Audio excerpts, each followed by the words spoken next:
And now, live from the studios of Freedom's Phoenix, Ernest Hancock.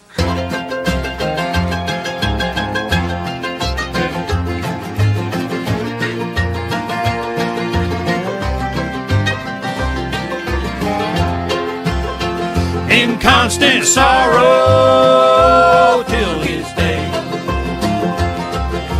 I am the man that can't sing. Well, you know, we're just having some fun. It's been a long time since we played that song. I like it. I like it. Where, oh brother, where art thou? Where art thou, brother? You know, especially as I'm sitting here with the man got gun drawn on me.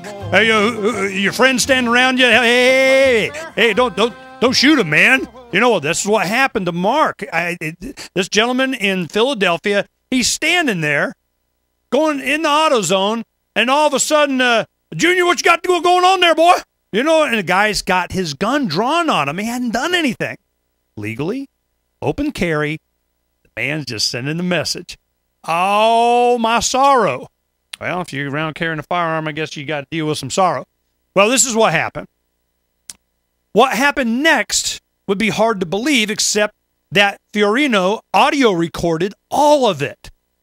A tense, profanity-laced, 40-minute encounter with cops who told him that what he was doing, openly carrying a gun on the city streets, was against the law.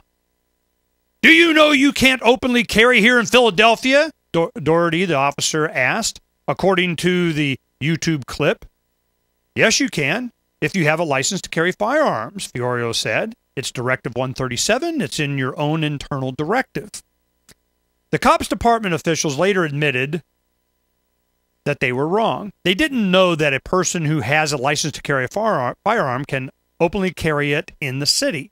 But the story doesn't end there. How could it? After Fiorino posted his recordings on YouTube, they went viral. Members of pro-firearms forums on the web took a particular interest in the incident. The police department heard about the YouTube clips. A new investigation was launched, and last month, the district attorney's office decided to charge Fiorino with reckless endangerment and disorderly conduct because a spokeswoman said he refused to cooperate with police. Fiorino said he plans to sue the city whenever his criminal case is resolved. Police spokesman Lieutenant Ray Evers said the department believes that Fiorino wanted to get into a confrontation with cops, that he wanted to see them lose their cool so he later could file a lawsuit. Or, as one cop was overheard saying on the YouTube recording, he set us to F up. That's what the F he did. A handful of his friends fell victim to random crimes over the years. A mugging case here, a beatdown there, the kind of stuff that happens all the time in a big city. It was enough to make him think about being able to protect himself if he ever ran into trouble. It would be terrifying to me to be powerless, he said. So about a year ago, Fiorino said he got a firearms license and began openly carrying his .40 caliber Glock. Oh, bad guys did, the law enforcement didn't like that none too much, did they? This is how they're thinking. And we had Luke Rutkowski on yesterday, exact same kind of situation that got him involved in We Are Change, that got him involved in carrying a video camera around with him all the time. And I see him recently, the camera that he has now looks like it's a digital SLR, a single lens reflex. It looks like a regular Nikon camera, but it also has video recording capability and a nice lens on it. So it's a much higher quality video camera than most video cameras, but it looks like a regular camera. We have a lot of people over the last year, the politicians, so they're always, way behind this. I'll give you an example.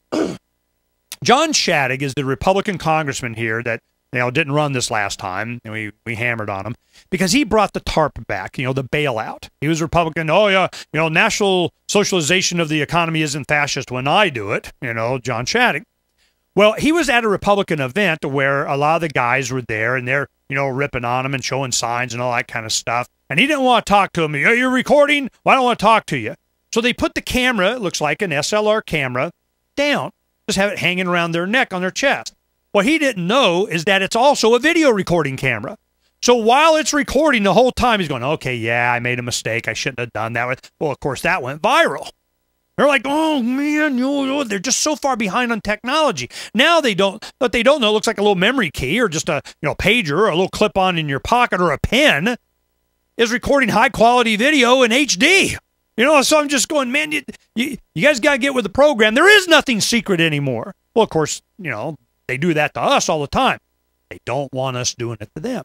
So what's the defense? Law enforcement, we were set up. He made us draw our gun on him in the auto zone and yell at him for 40 minutes. I'm just going, wow. Where you used to have these incidents happen all the time. These incidents were commonplace, but nobody had a video camera. What did Luke Rakowski say? He goes, yeah, I was beat up by officers. I was a young teenager, just got the crap beat out of me. 20 people, my friends and people around, witnesses, saw the whole thing. Goes trying to say, hey, you didn't have videotape. We don't believe you. Okay, guess what? I got videotape with me all the time now. Video cameras everywhere. I don't even have to bring my cameras anymore. I got my, my old Droid X smartphone here. This thing takes better pictures. I think it's like 8 megapixel camera. I'm like, wow, man, this thing's cool. Oh, got my, my Motorola Zoom here. It's got 8 gig camera on the back and 2 on the front. Two-way. And it's wow, you hit quick, goes to the net right away, boom, done. Boom, shakalaka, boom.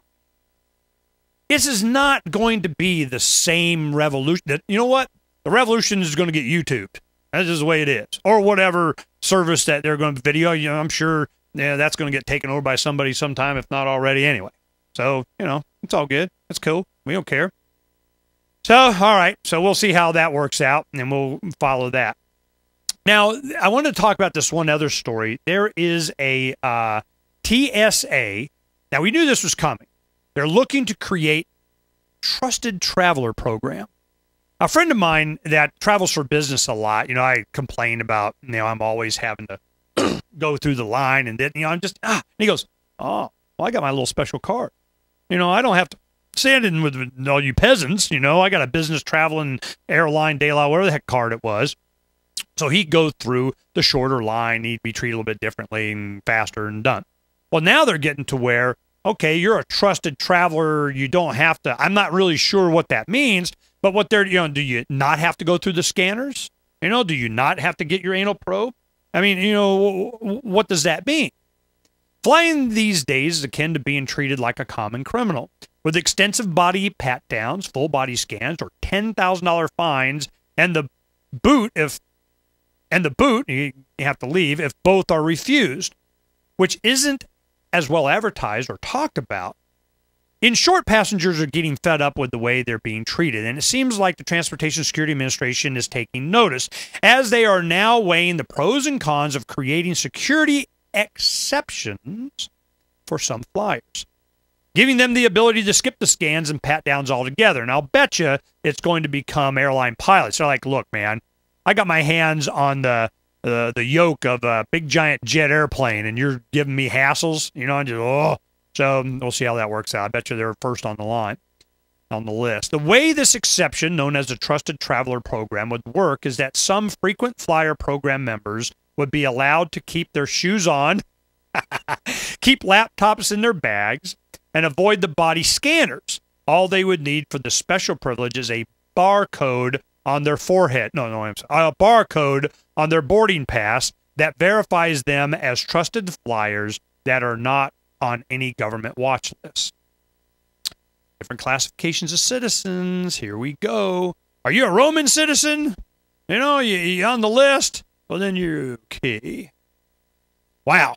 Now, one of the other stories that I want to make sure we talk about before we come back, before we're done with the show today, when we come back, is that it looks like they're rationalizing us going into Pakistan.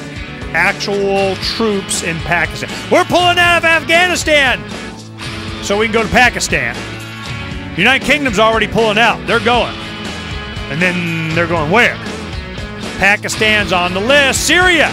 More sanctions against Syria. We going to Syria? Wow.